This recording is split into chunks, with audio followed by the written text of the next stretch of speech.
नमस्कार, एक बार फिर से आपका स्वागत है हमारे YouTube channel Shimla higher secondary school में। मैं अपूर्वा आशुतोष आज आपको संख्या पद्धति या नंबर सिस्टम के बारे में पढ़ाऊंगी। हमने पहले ही एक वीडियो इस टॉपिक पे अपलोड किया हुआ है, पहले आप उस वीडियो को देखिए, उसके बाद फिर नेक्स्ट टॉपिक को देखिए और इसको पढ़ाने के बाद एक सेपरेट वीडियो बनेगा जिसमें कि हम सिर्फ क्वेश्चंस को प्रैक्टिस कराएंगे। आपको ये बताएंगे कि क्वेश्चंस को किस तरह से सॉल्व किया जाता है, जो कि एग्ज़ाम के पॉइंट ऑफ व्यू से बहुत ही ज़्यादा इम्पॉर्टेंट है। तो पिछले टॉपिक्स को ख़त्म करने के बाद आज एक नया टॉपिक शुरू करेंगे हम, जो कि वास्तविक संख्याओं का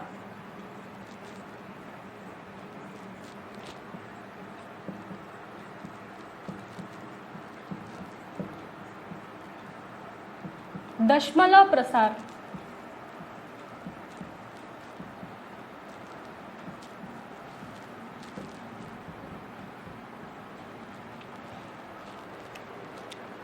real numbers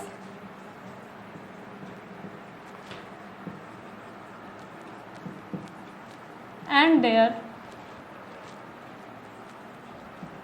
decimal expansion।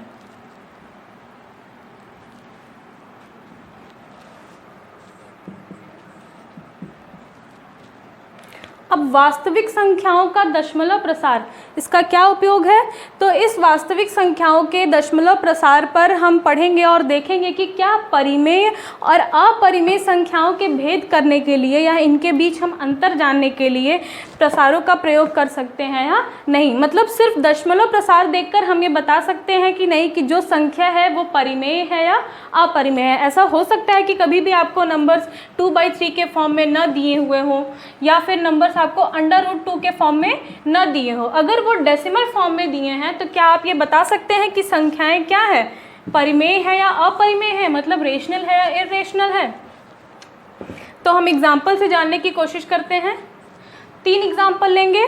First है 10/3, 7/8 सेकेंड और लास्ट है 1/7।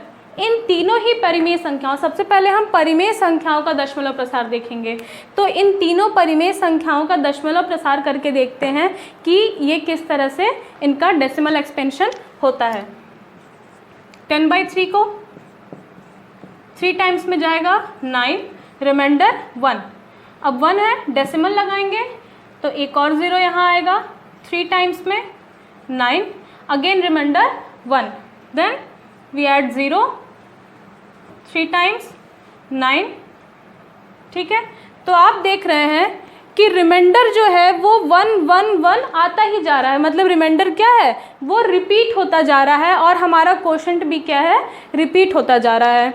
तो रिमाइंडर क्या मिला हमें, रिमाइंडर मिला 1।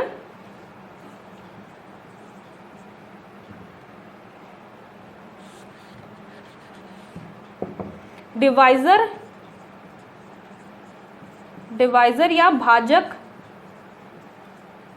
ये डिवाइजर है, ये क्या है 3। और कोशेंट या भागफल क्या है, भागफल है 3.333। ये ऐसे आगे बढ़ता जाएगा। नेक्स्ट 7/8, इसका डेसिमल एक्सपेंशन क्या होगा, कटेगा नहीं 7, एक डेसिमल लगाएंगे 0। नाउ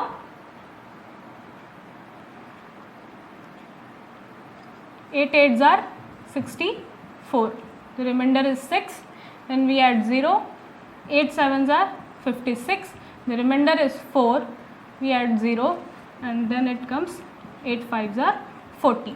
तो आप देखते हैं कि हमारा रिमाइंडर क्या हो गया है, यहाँ पे 0 हो गया है, रिमाइंडर 0 हो गया है। डिवाइजर क्या है, दैट इज 8 एंड कोशेंट क्या है 0.875।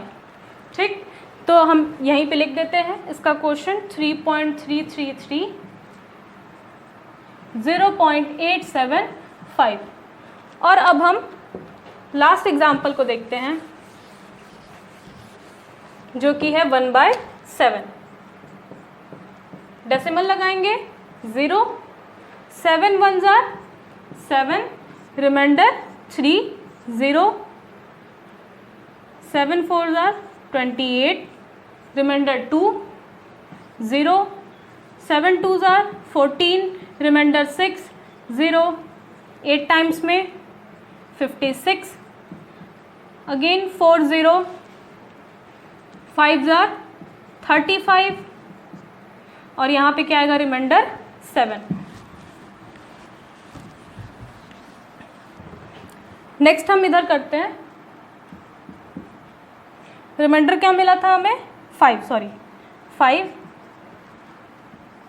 क्वेश्चन क्या था 0.14285 और नेक्स्ट फिर 50 हो जाएगा ये, एंड अगेन 7 7s are 49, 1 0, फिर 7 1s are 7 3।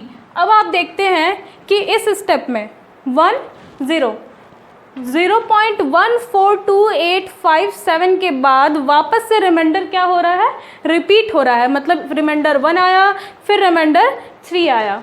तो रिमाइंडर्स कितने आए, सबसे पहले था हमारा 3, फिर 2, उसके बाद 6 4 5 और उसके बाद रिपीट करता गया। डिवाइज़र क्या था, डिवाइज़र है हमारा 7, कोशेंट या भागफल, कोशेंट किसको कहते हैं, ये भागफल कितना है ये 0.14287 और यह ऐसे ही आगे तक बढ़ता जाएगा। तो ये 3 तरह के एग्जाम्पल देखे हमने, 10/3 जिसका क्वेश्चन 3.333 था, 7/8 जिसका क्वेश्चन 0.875 है और 1/7 जिसका क्वेश्चन क्या है 0.142857 है। ठीक है, तो हम इससे क्या कंक्लूजन निकाल सकते हैं या 3 तरह के इससे रिजल्ट निकाल सकते हैं।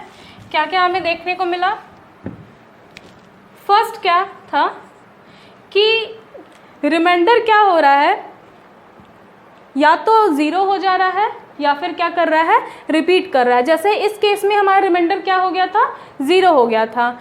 1/7 और 10/3 में रिमाइंडर क्या था हमारा, वो रिपीट कर रहा था, मतलब 333 रिपीट कर रहा है और यहाँ पे 1422857 नेक्स्ट स्टेप में वापस से ये 1422857 क्या करेगा, रिपीट करेगा और ये ऐसे ही करता जाएगा। तो ये था हमारा फर्स्ट कि रिमाइंडर either becomes 0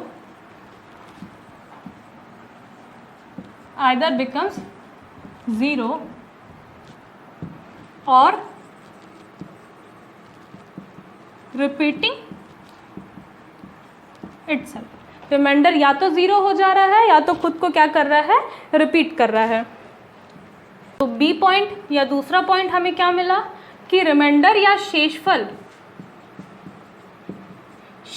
जो है वो हमेशा हमारे भाजक या डिवाइज़र से क्या है, कम है, भाजक से या डिवाइज़र से कम है। Remainder is always less than divisor. जैसे कि 10/3 ही है, डिवाइड करेंगे 3 3s are 9, रिमाइंडर मिलेगा 1। तो ये हुआ हमारा रिमाइंडर और ये हुआ डिवाइज़र। रिमाइंडर हर केस में डिवाइज़र से क्या होगा, छोटा होगा, 1 लेस देन 3, है ना। थर्ड पॉइंट क्या मिलती है,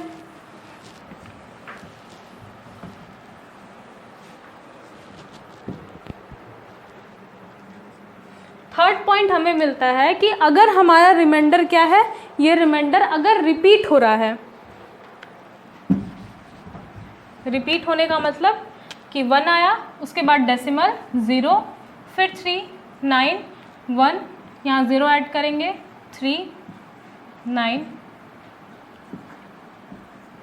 अगर हमारा रिमाइंडर बार बार रिपीट हो रहा है तो हमें कोशेंट या क्या कह सकते हैं इसको, भागफल, ये भी हमें एक रिपीट ब्लॉक का मिलेगा। मतलब अगर रिमाइंडर रिपीट हो रहा है तो भागफल या कोशेंट में भी क्या होगा, डिजिट्स का रिपीटिंग ब्लॉक या पुनरावृत्ति खंड प्राप्त होगा।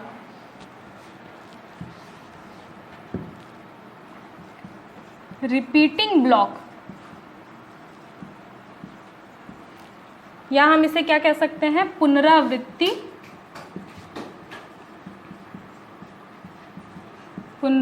खंड प्राप्त होगा। तो 3 चीज़ें मिली। पहला क्या था, रिमाइंडर या तो 0 हो जाता है या फिर एक स्टेज के बाद खुद को क्या करता है, रिपीट करता है, दोहराता है। सेकंड पॉइंट हमें मिला था कि रिमाइंडर जो है वो हमेशा भाजक से क्या होगा, कम होगा।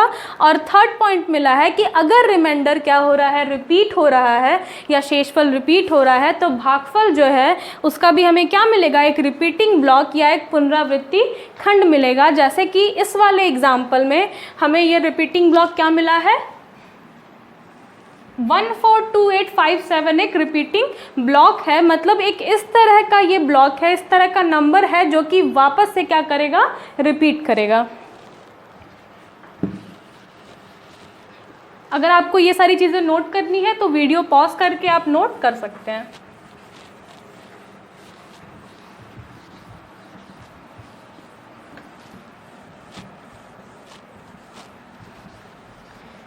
नेक्स्ट क्या है,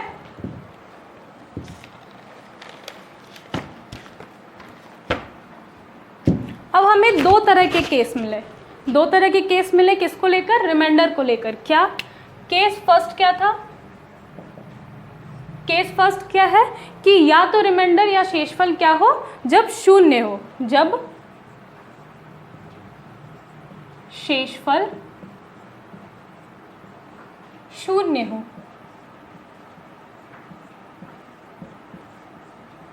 तो ऐसे में दशमलव प्रसार क्या होता है, जैसे कि एग्जाम्पल था 7/8।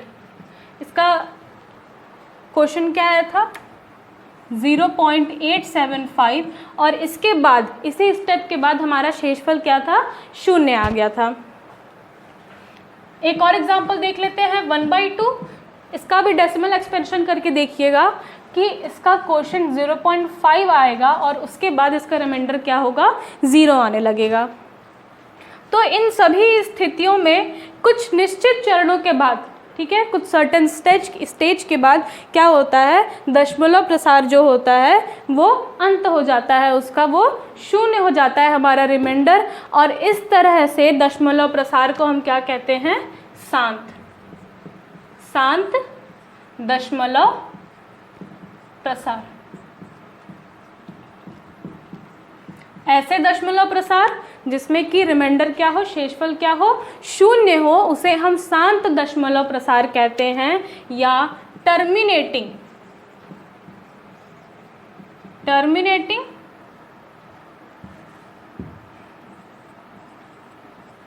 डेसिमल एक्सपेंशन कहते हैं।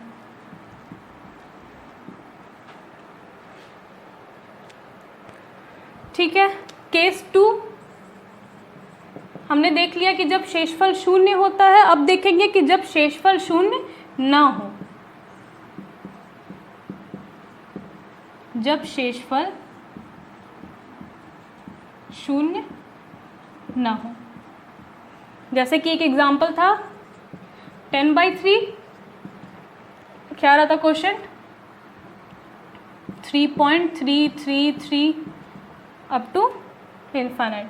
और एक एग्जाम्पल था हमारा 1/7, जिसका क्वेश्चन था 0.14285 और ये आगे तक बढ़ता जाएगा। तो ऐसी परिमेय संख्याओं का दशमलव प्रसार जिसका कि शेषफल हमें 0 नहीं मिलता है, उसे हम क्या कहते हैं,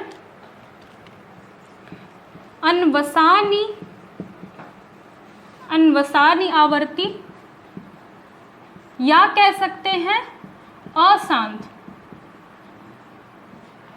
जिसे इंग्लिश में कहते हैं नॉन टर्मिनेटिंग रेकरिंग। तो ऐसे दशमलव प्रसार जिसमें कि शेषफल कभी भी 0 ना हो, उसे हम अनवसानी आवर्ती या अशांत या नॉन टर्मिनेटिंग रेकरिंग कहते हैं। इस केस में हमें क्वेश्चन का एक ऐसा ब्लॉक मिलता है जो कि क्या करता है, खुद को एक निश्चित स्टेज के बाद या एक निश्चित चरण के बाद वो खुद को रिपीट करता है। अब इसको डिनोट करने के लिए, अपने क्वेश्चन को एक स्टैंडर्ड फॉर्म देने के लिए हम क्या करते हैं, 3.333 बार को 333 को हम क्या लिखेंगे, 3.3 बार। इसे हम क्या कहते हैं, ये साइन क्या है, बार की, या इसे हम दंड भी कहते हैं। किसी भी नंबर के ऊपर अगर हम दंड लगाते हैं या बार लगाते हैं तो इसका मतलब ये होता है कि वो नंबर बार बार रिपीट कर रहा है। जैसे कि 1/7 वाले एग्जाम्पल में हम 0.14285 को क्या लिख सकते हैं, 0.14285 और इसके ऊपर क्या लगाएंगे, बार। तो ये हमें क्या मिला, बार क्या डिनोट कर रहा है कि ये ब्लॉक ऑफ डिजिट है, ठीक है, पुनरावृत्ति खंड। यही पुनरावृत्ति खंड बार बार बार बार क्या होगा, इसकी पुनरावृत्ति होगी जब भी हम डिवाइड करेंगे।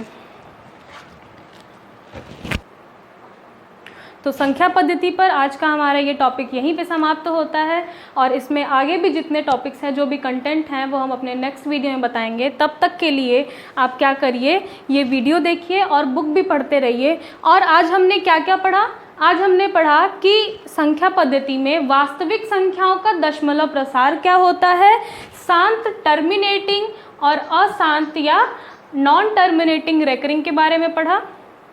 तो अगर आपको हमारा वीडियो अच्छा लगा हो तो हमारे चैनल को सब्सक्राइब करिए, बेल आइकन पर क्लिक करिए, जिससे कोई भी वीडियो आते ही आपको नोटिफिकेशन मिल जाएगा। और हमारे वीडियो को लाइक करिए। आगे के बारे में पढ़ने के लिए हमारे चैनल के साथ बने रहिए। धन्यवाद।